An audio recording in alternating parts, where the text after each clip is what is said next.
एक 5 वर्षापूर्वी एक मनुष्य माझ्याकडे आला होता. लग्न होऊन महिना दीड महिन्याने त्यांच्या घरात भांडणं झाले आणि त्यांची सून निघून गेली.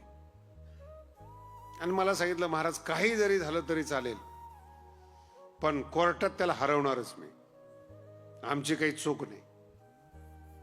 मी ते जोश असतो ना मनाचा, 5-10 मिनिटं ऐकून घेतलं. त्याला म्हटलं जेवण कर, बस आपण बोलू त्या विषयावर. जेवला, तो बसला आणि मग त्याला बोलून घेतलं. आता सांग म्हटलं, ज्या जोशानं पहिल्यांदा बोलत होता तो जोश नाही राहिला. जेवल्यानंतर मग तो नॉर्मल बोलतो, नाही ती मुलगी चांगली नाही. पहिलं बोलत होता ना, माझी इच्छा आहे कोर्टात त्याला हरवावं वगैरे.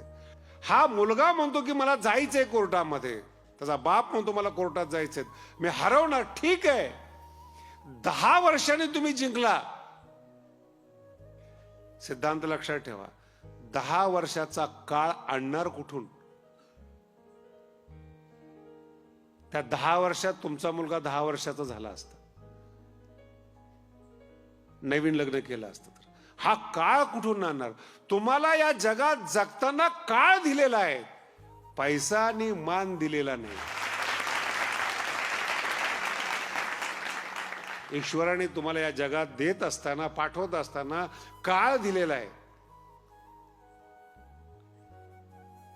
पैसा दिलेला नाही. पैसा तुमचं अस्तित्व आहे, मन आहे तुमचं, मानतं ते.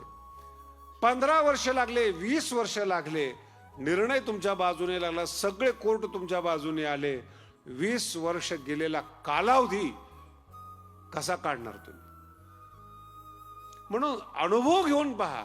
अत्यंत बुद्धिमान माणसं, मी नाव नाही घेत त्या लोकांचं, अत्यंत बुद्धिमान माणसं कोर्टाची पायरी चढतच नाही. जुन्या काळापासून म्हणे, शहाण्याने कोर्टाची पायरी चढू नये. याचं कारण आहे, निर्णय हा नंतरचा भाग आहे, काळ आणणार कुठून? आज तुमचं 30 वर्षाचं वय आहे, 50व्या वर्षी निकाल लागला, हे 20 वर्ष आणणार कुठून? पहिला टप्पा. दुसरा टप्पा, झालेल्या मानसिक त्रासाला जबाबदार कोण आहे? नपेक्षा थोडाफार पैसा जास्त दिला, लॉस झालेलं भरून काढता येईल, काळ भरून नाही काढता येईल. हे किती उच्च विचार आहेत ज्ञानेश्वरीचे. नाही, कोणीही विषयीचे, कोणाबरोबरही कोणत्याही विषयामध्ये साम्य होणे, बरोबरी करणं आवडतच नाही. याचं मूळ कारण आहे, आतून भरायचं असतं, त्याला आतून सजायचं असतं, विचारानं बुद्धीनं श्रेष्ठ व्हायचं असतं, आतलं सजणे. स्वतःला, पुन्हा सांगतो, स्वतःला वेळ द्यायचा असतो, म्हणून बाहेरच्या जगाशी संबंध तोडायचा असतो.